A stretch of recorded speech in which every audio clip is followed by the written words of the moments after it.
Bonjour, on va s'intéresser donc dans ce MOOC tout au long des prochaines séquences, des prochaines vidéos, à la question du fait religieux en entreprise. Alors pourquoi cette question du fait religieux en entreprise? La première réponse, c'est qu'elle connaît depuis quelques années une actualité relativement forte.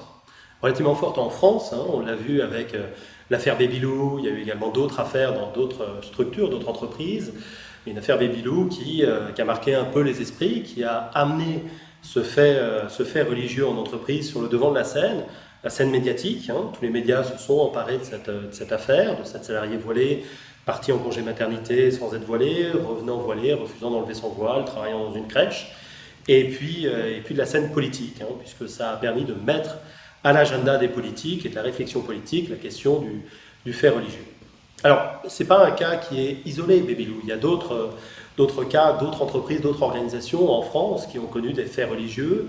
On en repère également à l'extérieur de la France, en Belgique, en Suisse, en Italie. C'est posé la question du fait religieux avec plusieurs salariés qui ont remis en cause la présence quasi systématique dans certaines parties de l'Italie des crucifix dans les salles de réunion, dans les ateliers, etc. En Angleterre, la question s'est posée du port de signes religieux également, comme en France, mais cette fois-ci des croix à la British Airways, dans des hôpitaux. Aux États-Unis, au Canada, se pose également cette question à travers les pratiques de salariés musulmans, de salariés sikh, de salariés également d'obédience chrétienne, donc, qui correspondent à des églises qui ont des pratiques assez dogmatiques. Alors, cette actualité du fait religieux, comme je l'ai dit tout à l'heure, elle est liée à l'actualité des entreprises, elle est médiatique également, elle est aussi politique, puisque ces différentes affaires ont permis la mise, encore une fois, sur l'agenda politique de la question du fait religieux et la prise en charge pas au plus haut niveau de cette question, avec par exemple la mise en place d'un observatoire du fait religieux, pas centré sur l'entreprise, un observatoire de la laïcité en fait, rattaché directement à l'Élysée et à Matignon. Il y a eu plusieurs projets de loi qui ont été proposés notamment par l'opposition, mais pas uniquement, sur cette question du fait religieux en entreprise. L'affaire Babylou elle-même a débouché sur une proposition de loi et sur un texte législatif. Il y a eu également une saisine par le Conseil économique, social et environnemental de cette question.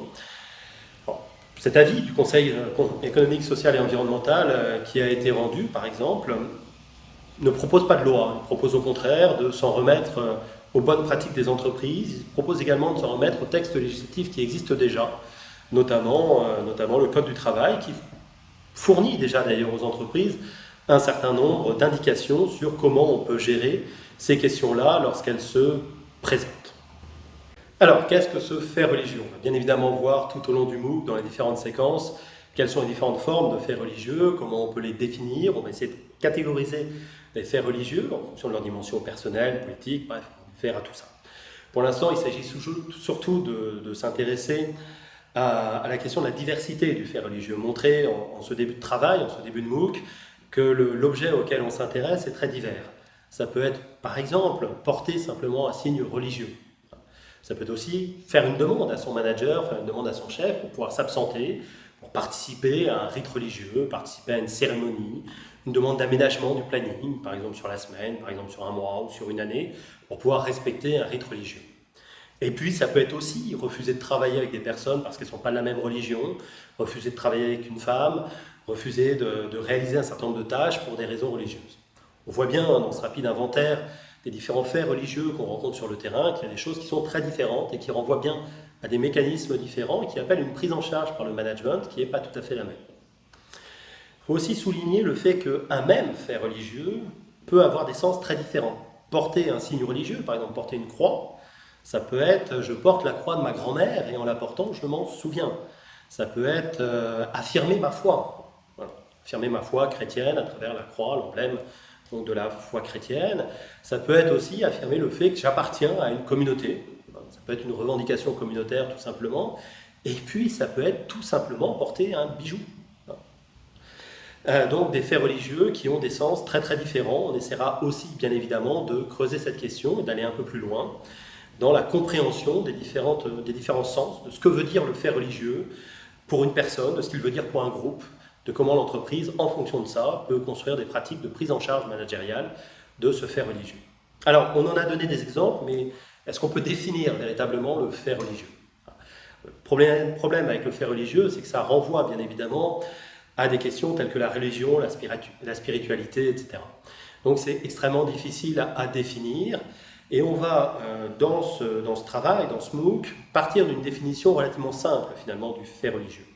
On va considérer que le fait religieux, c'est la manifestation, c'est tous les comportements, toutes les manifestations de religieux qui ont trait aux religieux dans l'espace de travail, dans l'entreprise.